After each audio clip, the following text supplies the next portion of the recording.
Hello and welcome to MalMakes. Today we're painting the opening cutscene from the Legend of Zelda Majora's Mask. This is the full version. If you're interested in the time-lapse, you can click on the card here. Otherwise, let's get started. Because Majora's Mask is basically the sequel to Ocarina of Time, I thought it would be nice to do the painting in the same sort of style as my Lost Woods painting. So it's going to have kind of the same attention to the trees as the other one does, where I kind of do it in the same technique, but instead of using greens and browns and blacks, this will have a lot of blues in it, some white and some black, just to kind of give it that depth. But it's going to be light here, just like the other one had the light space coming in, and it's going to get darker the closer to us it gets.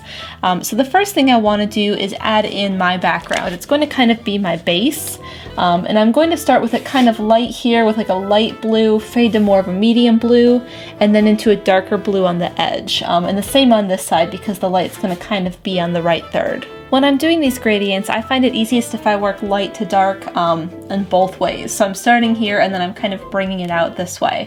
And I also find it hard to kind of work like this to bring the gradient together. It's a lot easier to work this way. So I'm going to turn my canvas on its side and do the gradient that way. Now for my colors, I started by taking some cyan and it was just not the right color, so I added some ultramarine blue to make it a bit deeper, and then it was just too saturated, so I added some orange to it. So I've kind of done this toned down navy color. I mixed that with white to make a light version, and I also mixed some with black to make a dark version. So I'm going to start with the light one here and use some extra white to lighten it up right where I need it to be, work into the main color by itself, and then into the dark color on the edges.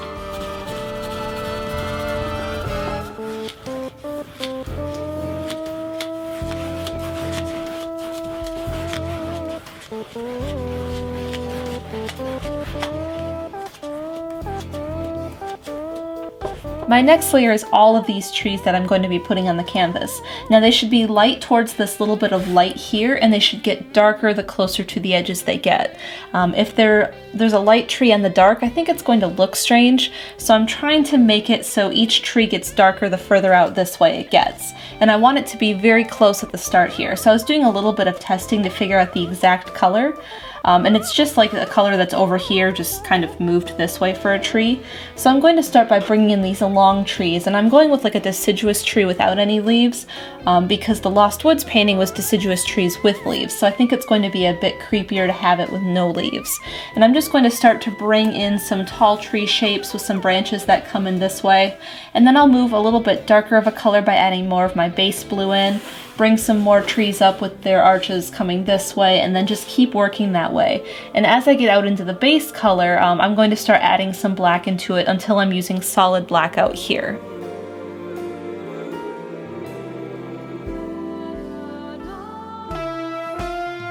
I'm really happy with how this first layer turned out. It's kind of just barely there. In fact, the paints dry just a touch bit darker than what they are wet. So when you put them down, I was having trouble even seeing where I was painted until it dried, and it kind of just very slowly showed up, which was really cool. So I've mixed just a little bit more of the base blue into it, and I'm going to keep going with these trees. I'm going to do another one and then mix a little bit more and some more. And I'm not trying to show too much of the background between them when they're this far away. Because there should be a lot of layers here, and you should start to see more of the background as I get this way.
There's a good density of branches here, and I want that to continue as I get out towards the edges of the canvas.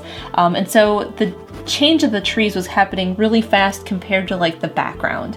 So I needed to start bringing in multiple trees of the same color as I move this way. So like these 3 are all the same. And my next layer there might be like another 3 or 4, and then like they'll continue to be more to kind of build up this area.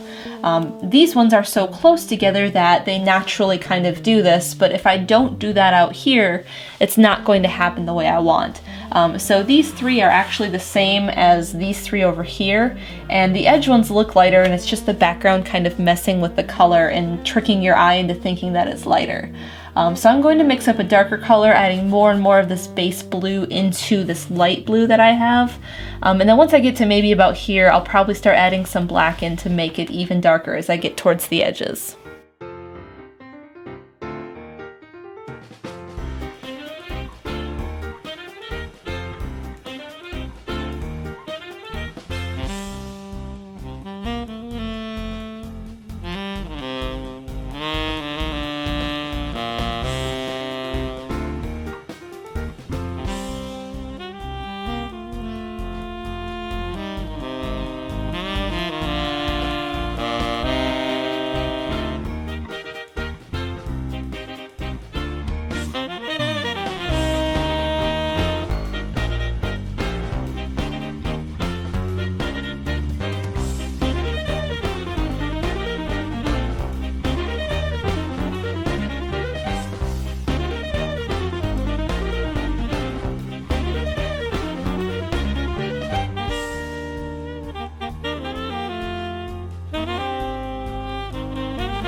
With all of the background done, it's time to start filling in details. So I'm going to use chalk pastel and draw in Skull Kid, Lincoln Epona, and the Fairies.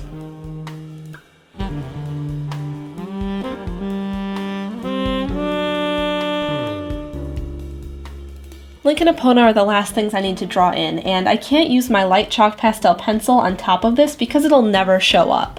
And if I use a darker color, it doesn't erase quite as well, like it'll kind of stain the paint.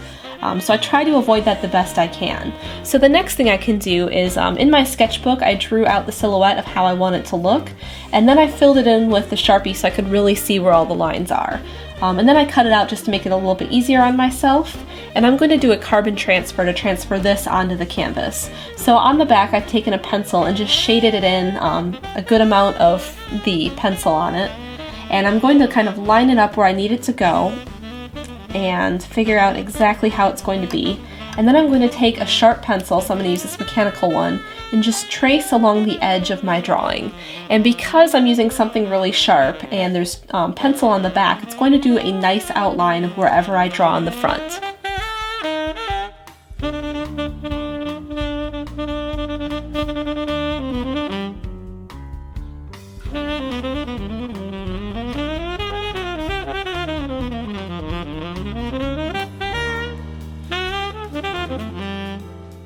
I've blocked these two guys in with their silhouette colors of the same layer that they're sitting on. And for the fairies, I'm going to start to fill them in just like they are in the game, because they're in front and they kind of illuminate themselves. For the other things, I'm going to be adding more details to them, but I'm letting them dry, so in the meantime I'm working on these.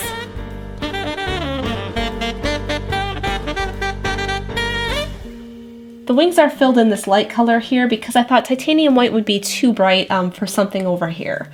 And I'm using a darker blue, like maybe this one, to do the veins on the wings, and I'm just taking a tiny paintbrush and I'm going to very carefully fill in those veins.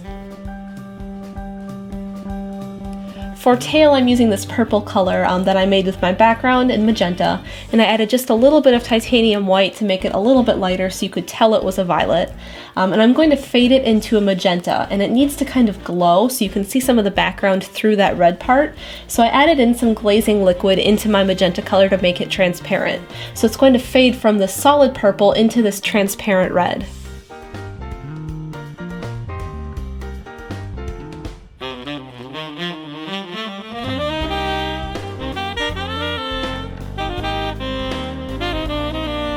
For Tattle, I'm using a light yellow for the base and a transparent yellow for the glow outside.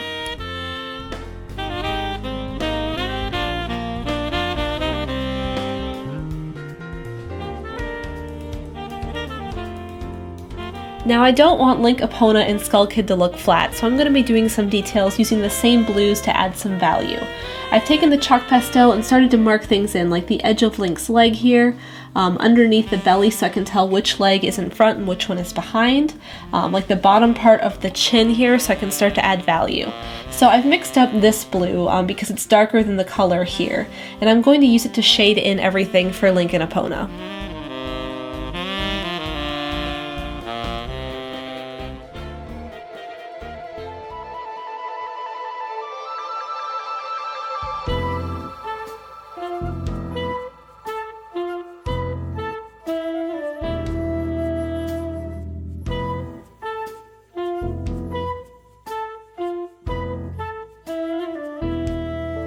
And we're done! We have the opening cutscene from The Legend of Zelda Majora's Mask.